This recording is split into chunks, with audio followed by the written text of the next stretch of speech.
Hello central ബസ്സിലേക്ക് സ്വാഗതം. നമ്മുടെ വീട് നമ്മുടെ കോയമ്പത്തൂരുള്ള കാർ മ്യൂസിയത്തിൻ്റെ അവിടുത്തെ കാഴ്ചകളും കാര്യങ്ങളൊക്കെയാണ്. ഇവിടെ എത്താനായിട്ട് നമ്മുടെ ഗാന്ധിപുരം ബസ് സ്റ്റാൻഡിൽ നിന്ന് വെറും 3 കിലോമീറ്റർ ദൂരം മാത്രമേ ഉള്ളൂ നമ്മുടെ കാർ മ്യൂസിയത്തിലേക്ക് എത്താനായിട്ട്. ഇതിൻ്റെ അകത്ത് കയറാനായിട്ട് എല്ലാ ചൊവ്വ മുതൽ ശനിയാഴ്ച വരെ നമുക്ക് രാവിലെ 9 മണി മുതൽ 6:30 വരെ നമുക്ക് ഇതിൻ്റെ അകത്ത് കയറാവുന്നതാണ്. പിന്നെ ഈ തിങ്കളാഴ്ചയും ഈ ഇൻഡിപെൻഡൻസ് ഡേ, റിപ്പബ്ലിക് ഡേ അങ്ങനത്തെ ദിവസങ്ങളിലൊക്കെ ഇവിടുത്തെ ഹോളിഡേ ആയിരിക്കും. പിന്നെ അത് കേരള ടിക്കറ്റ് റേറ്റ് വന്നിട്ട് മുതിർന്നവർക്ക് 175 രൂപയും കുട്ടികൾക്ക് 70 രൂപയാണ് കുട്ടികൾക്കുള്ള ടിക്കറ്റ് റേറ്റ്. പിന്നെ ഇതിൻ്റെ അകത്ത് കയറുമ്പോൾ നമ്മുടെ ബാഗുകളൊന്നും കൊണ്ടുപോകാൻ പറ്റില്ല. ബാഗിന് ഇവിടെ വെക്കാനായിട്ട് ഒരു ക്ലോക്ക് റൂമുണ്ട്. അതിന് 10 രൂപയാണ് അവർ ചാർജ് ചെയ്യുന്നത്. അത് വെച്ചതിന് ശേഷം നമ്മൾ ഇതേപോലെ ഒരു അണ്ടർഗ്രൗണ്ട് വഴി പോയിട്ട് നമുക്ക് ഇവിടെ എത്താവുന്നതാണ്. ഇതാണ് ടിക്കറ്റ്. ഈ ടിക്കറ്റ് വന്നിട്ട് നമുക്ക് 3 രീതിയിൽ എടുക്കാം. ഒന്ന് കാർ മ്യൂസിയം മാത്രമായിട്ട് എടുക്കാം, അല്ലെങ്കിൽ കാർ മ്യൂസിയവും പിന്നെ ഇവിടെ സയൻസിൻ്റെ ഒരു എക്സിബിഷൻ ഉണ്ട്. ആ സയൻസ് മ്യൂസിയം കണ്ടിട്ട് അത് രണ്ടിൻ്റെ ഒരു കോംബോ ആയിട്ട് വേണമെങ്കിൽ എടുക്കാം. അതും അല്ലെങ്കിൽ നമുക്കിവിടെ സയൻസ് എക്സ്പെരിമെൻറ്റും സയൻസ് മ്യൂസിയവും പിന്നെ കാർ മ്യൂസിയം വെച്ചുള്ള 3ആയിട്ട് എടുക്കാം. ഇതിൻ്റെ 3ൻ്റെ റേറ്റ് വന്നിട്ട് ഈ 3 പാക്കേജ് ഉള്ളതിനാണെങ്കിൽ 300 രൂപയും, കാർ മ്യൂസിയം സയൻസ് മ്യൂസിയം ആണെങ്കിൽ 200 രൂപയാണ് മുതിർന്നവർക്കുള്ള ടിക്കറ്റ് റേറ്റ്. അതായത് കുട്ടികൾക്കാണെങ്കിൽ കാർ മ്യൂസിയം, സയൻസ് മ്യൂസിയം പിന്നെ എക്സ്പെരിമെൻറ്റ് മ്യൂസിയം എന്ന് പറഞ്ഞിട്ടുള്ള 3ഉം കൂടി ചേർന്നിട്ട് കുട്ടികൾക്ക് 170 രൂപയും, പിന്നെ കാർ മ്യൂസിയം മാത്രമായിട്ടാണെങ്കിൽ 70 രൂപയാണ് ടിക്കറ്റ് റേറ്റ്. പിന്നെ ഇതിൻ്റെ അകത്ത് കയറാൻ ഗ്രൂപ്പായിട്ടൊക്കെ വരികയാണെങ്കിൽ ഗ്രൂപ്പിന് അവർക്ക് കുറച്ച് ഡിസ്കൗണ്ടും കാര്യങ്ങളൊക്കെ അവർ തരുന്നതായിരിക്കും. പിന്നെ അത് കയറുമ്പോഴത്തേക്കും നമുക്ക് പല വെറൈറ്റി കാറുകളൊക്കെ നമുക്ക് ഇവിടെ നിന്ന് കാണാവുന്നതാണ്. കാർ ലവേഴ്സിനൊക്കെ ആണെങ്കിൽ ഇവിടെ വന്നു കഴിഞ്ഞാൽ അവർക്ക് നല്ല രീതിയിൽ അവർക്ക് ഇഷ്ടപ്പെടുന്ന ഒരു കിടിലം കളക്ഷൻസ് ഓഫ് കാർ തന്നെ നമുക്ക് ഇതിൻ്റെ അകത്ത് നിന്ന് കാണാൻ പറ്റുന്നതായിരിക്കും കാർ മ്യൂസിയത്തിൽ. പിന്നെ ഇവിടെ വന്നു കഴിയുമ്പോഴത്തേക്കും നമുക്ക് പണ്ടത്തെ വിൻറ്റേജ് കാർ മുതൽ ഇപ്പോഴത്തെ സ്പോർട്സ് കാർ വരെ നമുക്ക് ഇവിടെ വരുമ്പോഴത്തേക്ക് കാണാൻ പറ്റുന്നതാണ് നമ്മുടെ കോയമ്പത്തൂരുള്ള ഈ കാർ മ്യൂസിയത്തിൽ. കോയമ്പത്തൂർ ഈ കാർ മ്യൂസിയം തുടങ്ങിയത് ഏപ്രിൽ 27, 2015 ഏതാണ്ട് 10 വർഷത്തോളമായി നമ്മുടെ കോയമ്പത്തൂർ ഈ കാർ മ്യൂസിയം ഇവിടെ തുടങ്ങിയിട്ട്. പിന്നെ ഈ കാർ മ്യൂസിയം വന്നിട്ട് ഗോപാലസ്വാമി ദൊരസ്വാമി നായിഡുവിൻ്റെ ഓർമ്മയ്ക്കായിട്ടാണ് നമ്മുടെ ഈ കാർ മ്യൂസിയം നമ്മുടെ കോയമ്പത്തൂർ അവർ തുടങ്ങിയിട്ടുള്ളത്. പിന്നെ ഇവിടുത്തെ കാർ കളക്ഷൻസ് വന്നിട്ട് Britain, Germany, France, Japan, Spain പിന്നെ USA കാറുകൾ വരെ നമുക്കിവിടെ വരുമ്പോഴത്തേക്ക് കാണാൻ പറ്റുന്നതാണ്. എല്ലാം നല്ല കിടിലായിട്ടാണ് അവർ മെയിൻറ്റെയിൻ ചെയ്തിട്ടുള്ളത്. ഇവിടെ വരുമ്പോഴത്തേക്ക് എത്രയും കളക്ഷൻസ് കാറുകൾ കാണാൻ തന്നെ നല്ലൊരു കിടില ഫീലായിരിക്കും. പിന്നെ ഇതിൻ്റെ അകം ഫുള്ള് കണ്ട് തീർക്കാനായിട്ട് ഏതാണ്ട് ഒരു 2 മണിക്കൂറുള്ള ടൈം എടുക്കും. അത്രമാത്രം കാറുകളും അതിൻ്റെ കളക്ഷൻസൊക്കെ നമുക്കിവിടെ കണ്ട് ആസ്വദിക്കാവുന്നതാണ്. പിന്നെ ഓരോ വെറൈറ്റി കാറുകളുടെ മുമ്പിലൊക്കെ നിന്ന് നമുക്ക് ഫോട്ടോസും വീഡിയോസൊക്കെ എടുക്കാവുന്നതാണ്. നല്ലൊരു കിടില എക്സ്പീരിയൻസ് ആയിരിക്കും.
പിന്നെ നമുക്ക് 1920s റോൾസ് റോയ്സ് നമുക്കിവിടെ കാണാവുന്നതാണ്. അതായത് നമ്മുടെ പണ്ടത്തെ മഹാരാജാവ് മറ്റേ ഷോറൂമിൽ പോയിട്ടുള്ള ആ ഒരു സംഭവത്തിലുള്ള കാർ ഇതേ മോഡലായിരുന്നു.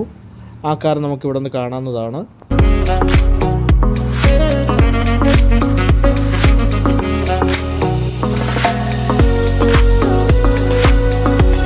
ഇവിടെയുള്ള വിൻറ്റേജ് കാറിൻ്റെ കളക്ഷൻസ് കണ്ടതിന് ശേഷം നമ്മൾ പിന്നെ അടുത്ത് പോകുന്നത് ടോപ്പ് ഫ്ലോറിലേക്കാണ്. ഇവിടെയാണെങ്കിൽ നമ്മുടെ 90s 80s കാലഘട്ടത്തിലുള്ള കാറുകൾ നമുക്ക് ഇവിടെ നിന്ന് കാണാവുന്നതാണ്. അതായത് നമ്മുടെ പഴയ കാലത്തുള്ള അംബാസഡർ കാറ്, മാരുതി 800 അങ്ങനത്തെ ടൈപ്പ് കാറുകളൊക്കെ നമുക്കിവിടെ കാണാവുന്നതാണ്. അതിന് കുറച്ച് മുമ്പിലോട്ട് പോകുമ്പോഴാണ് ഇപ്പോഴത്തെ ഈ സ്പോർട്സ് കാർ എന്നൊക്കെ അറിയപ്പെടുന്ന നമ്മുടെ മെക്ലാറിനെയും ഫെറാറിയൊക്കെ നമുക്ക് ഇവിടെ നിന്ന് കാണാൻ പറ്റുന്നത്. പിന്നെ അത് മാത്രമല്ല, ഇവിടെ നമുക്ക് വരുമ്പോഴത്തേക്ക് എല്ലാ കാറുകളുടെയും അതിൻ്റെ ഡീറ്റെയിലും കാര്യങ്ങളൊക്കെ അവർ ബോർഡിൽ എഴുതി വെച്ചിട്ടുണ്ട്. എനിക്ക് ഇത്ര എക്സൈറ്റ്മെൻ്റ് ആയിട്ട് തോന്നിയത് നമ്മുടെ PUBG ഒക്കെ കളിക്കുന്നവരാണെങ്കിൽ അതിലിടയ്ക്കൊരു കൊളാബറേഷൻ വന്നിട്ടുണ്ടായിരുന്നു ലോട്ടസ് എന്നുള്ളൊരു കാർ കമ്പനിയായിട്ട്. ആ ലോട്ടസ് എന്നുള്ള കാർ കമ്പനിയായിട്ടുള്ളൊരു കാറിൻ്റെ സ്കിന്നാണ് എനിക്ക് PUBGയിൽ ഇടയ്ക്ക് കിട്ടിയിട്ടുണ്ടായിരുന്നത്. ആ കാറിനെ എനിക്ക് ലൈവായിട്ട് നേരിട്ട് കാണാൻ നമ്മുടെ ഈ കാർ മ്യൂസിയത്തിൽ വന്നപ്പോൾ കാണാൻ പറ്റി. അതൊരു വല്ലാത്തൊരു എക്സ്പീരിയൻസ് ആയിരുന്നു.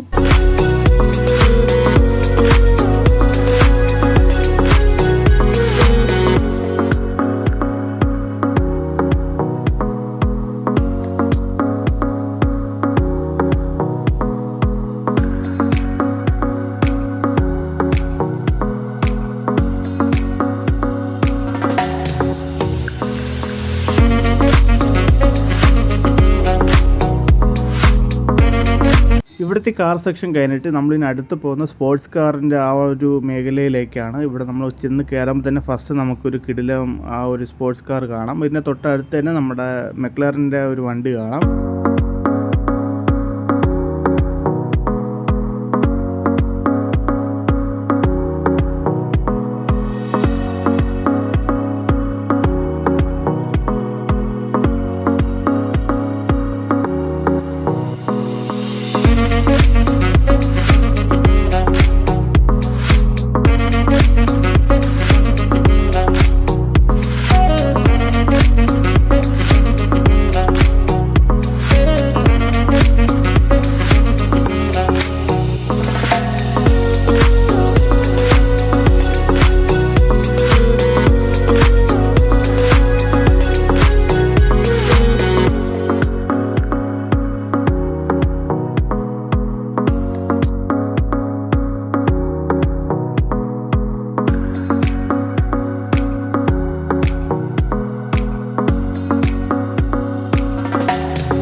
ഇതാണ് ഞാൻ നേരത്തെ പറഞ്ഞ ലോട്ടസ് എന്ന കാർ ബ്രാൻഡ്. ഇതിൻ്റെ കൊളാബറേഷനാണ് നമ്മുടെ PUBGയിൽ ഇടയ്ക്ക് വന്നിട്ടുണ്ടായിരുന്നത്.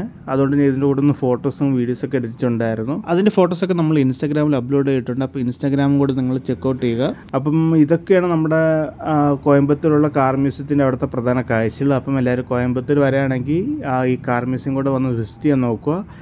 എന്തായാലും നിങ്ങൾക്ക് എല്ലാവർക്കും ഇഷ്ടപ്പെടും. നല്ലൊരു കിടിലൻ സ്പോട്ടാണ്. കാർ ലവേഴ്സിന് പ്രത്യേകിച്ച് ഇത് മിസ് ചെയ്യാതെ ഇവിടെ വരേണ്ട ഒരു സംഭവം കൂടിയാണ്.